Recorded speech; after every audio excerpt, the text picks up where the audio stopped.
Bonjour à tous et bienvenue à notre podcast spécial sur les mémoires de la guerre d'Algérie. On est esclave de la France, avec un bras ouvert, et on voit des gens en pleurs, des gens au sol.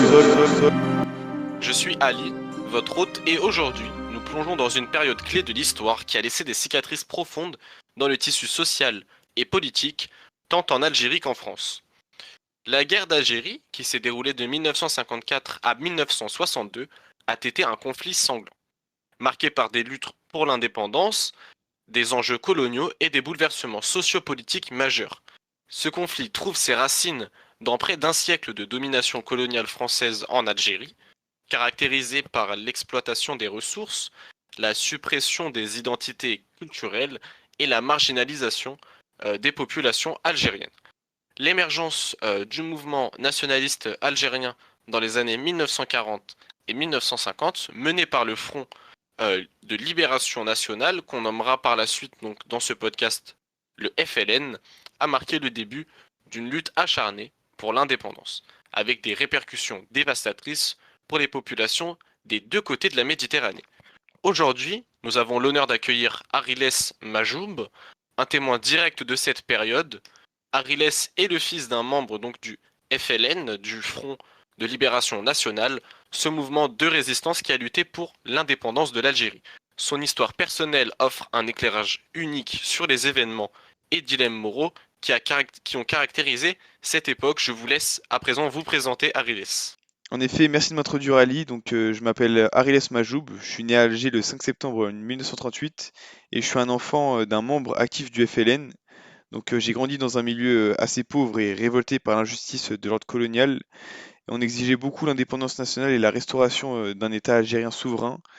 Merci de m'accueillir aujourd'hui et j'ai hâte de vous raconter tout ça. Monsieur Majou, pourriez-vous à présent nous parler un peu de votre héritage et de votre lien avec la guerre d'Algérie? Bien sûr, à cette époque, l'Algérie, comme vous le savez, était sous domination coloniale française depuis plus d'un siècle. Nous, les fils des membres actifs du FLN, on a grandi dans un environnement où la lutte pour l'indépendance, elle était omniprésente, où nos parents ils nous ont transmis un héritage de résistance et de revendication de nos droits nationaux. Mon père, il m'expliquait sans arrêt qu'on était esclaves de la France et qu'elle se servait de nous. Je voulais bien le croire, mais en fait, j'avais beaucoup de mal lorsqu'il rentrait avec un bras ouvert, la main en sang, et qui m'expliquait que c'était la seule façon d'obtenir notre liberté, que c'était par la violence, car les négociations, elles avaient échoué. Et il se justifiait souvent en disant que les frères marocains et tunisiens, ils étaient aussi en lutte pour la même chose que nous. J'étais comme la plupart des Algériens j'étais pour notre indépendance, mais je craignais beaucoup en fait que mon père et mes amis se fassent attraper par les militaires.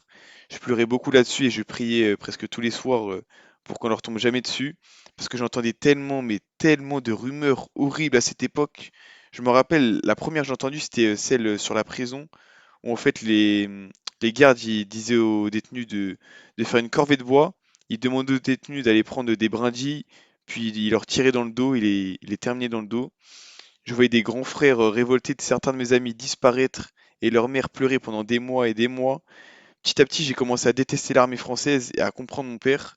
On me répétait constamment que la fin justifiait les moyens et je commençais sincèrement à le croire et à le comprendre. En fait, je me disais surtout que on n'était peut-être pas parfait parce qu'on faisait beaucoup de guérilla, enfin mon père, mais l'armée française, elle faisait pire que nous. Donc je me disais que c'était pas grave. Surtout on vivait dans des conditions difficiles. On était souvent confronté à la discrimination et à l'oppression systématique de la part de ces autorités coloniales. Je me rappelle lors des grèves, depuis la fenêtre, je regardais et je voyais des militaires avec des PM MAT 49. Ils tiraient au sol, ça m'effrayait. Je courais partout dans ma maison, je criais, je me cachais sous ma couette. Et c'était vraiment une époque assez spéciale et douloureuse.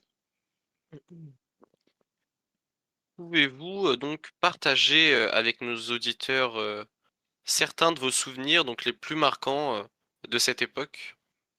Bah, un de mes souvenirs les plus marquants, je pense que un de mes souvenirs les plus marquants, il est triste malheureusement en fait. J'étais avec mes copains et généralement on nous laissait pas aller jouer au foot dehors. Mais là c'était l'anniversaire d'un de mes copains qu'on va appeler Nidal. Donc on a pu se faire un petit match de foot dehors. Donc on fait le match, tout se passe bien. On finit, on est tous heureux, on est tous souriants, on est vraiment contents.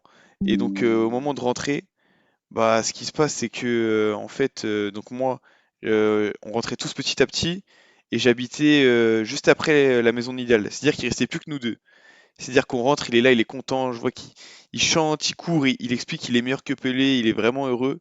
Puis en arrivant devant chez lui, en fait, ce qu'on voit, c'est qu'on voit ça, on voit qu'il y a toute sa famille, et on voit des gens en pleurs, des gens au sol.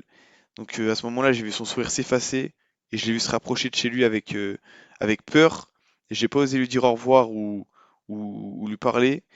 Et donc juste après, je suis rentré chez mes parents et ils m'ont expliqué que bah, deux policiers français, ils avaient tabassé à mort son grand frère. C'était vraiment une époque compliquée pour nous. Je pense que c'est pour cela que le jour de l'indépendance a été vraiment, je pense, le plus grand jour de ma vie. Sincèrement, j'ai vraiment jamais autant été aussi heureux de ma vie. Après tous les massacres, toutes les histoires qu'on a connues, toutes les tristesses, on a enfin pu être heureux. Je voyais la rue, elle était remplie, personne n'était chez lui, tout le monde était dehors, jeunes, vieux, tout le monde était présent. Je voyais mon père qui pleurait dans les bras de personnes qu'on croisait. Ce jour-là, c'était vraiment The Day, vraiment le meilleur jour de tous les temps. Mais pourriez-vous donc nous dire comment ces événements ils ont pas, ils ont affecté votre vie et, euh, et votre identité, donc notamment par la suite après cette guerre en tant que en tant que citoyen algérien. Bah, je pense vraiment que cette guerre, en fait, elle m'a rendu fier, vraiment fier d'être algérien, elle m'a rendu patriote, et je pense que beaucoup de mes confrères aussi, parce qu'en fait, je pense qu'on est les seuls à avoir vécu ça, et vraiment, je me sens fier d'être algérien et d'avoir réussi à devenir indépendant, en fait, par nous-mêmes. Donc, malgré les séquelles qu'on a eues, en fait, parce qu'après la guerre, c'était quand même dur économiquement et moralement, on voyait des gens qu'on connaissait, bah, qui étaient plus tous les mêmes en fait, qui avaient perdu des proches, qui avaient été torturés, on en connaissait qui n'arrivaient même plus à ouvrir la bouche, ils voulaient même plus parler. Donc c'était vraiment compliqué là-dessus, mais beaucoup de fierté et aujourd'hui je suis vraiment heureux d'être. En fait c'est comme si j'avais une valeur en fait en étant algérien. Donc voilà, je pense que c'est vraiment le patriotisme que je retiens de cette guerre. Je vois, je vois.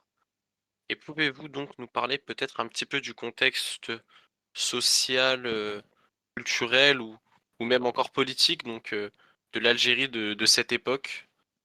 Moi, je dirais qu'en fait la guerre elle a divisé beaucoup de personnes dans les communautés algériennes, dans les familles. Donc il y en a certaines qui étaient favorables bah, à l'indépendance et qui soutenaient le FLN, comme ma famille par exemple.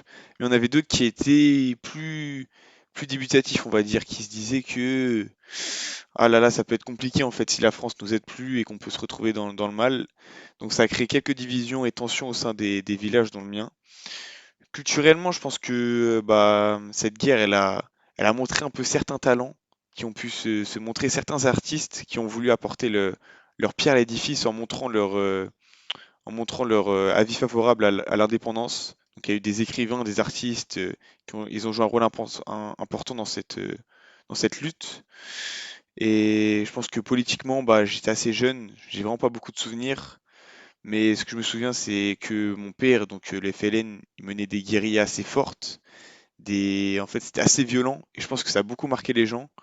Et moi aussi, ça m'a marqué, mais je pense qu'il fallait passer par ça pour obtenir notre indépendance. Eh bien, merci Monsieur Majou pour ce témoignage poignant et éclairant de cette situation.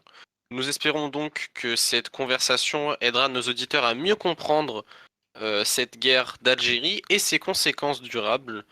Restez à l'écoute pour d'autres Reste épisodes à où nous l'écoute. continuerons d'explorer donc les mémoires de cette période cruciale de l'histoire.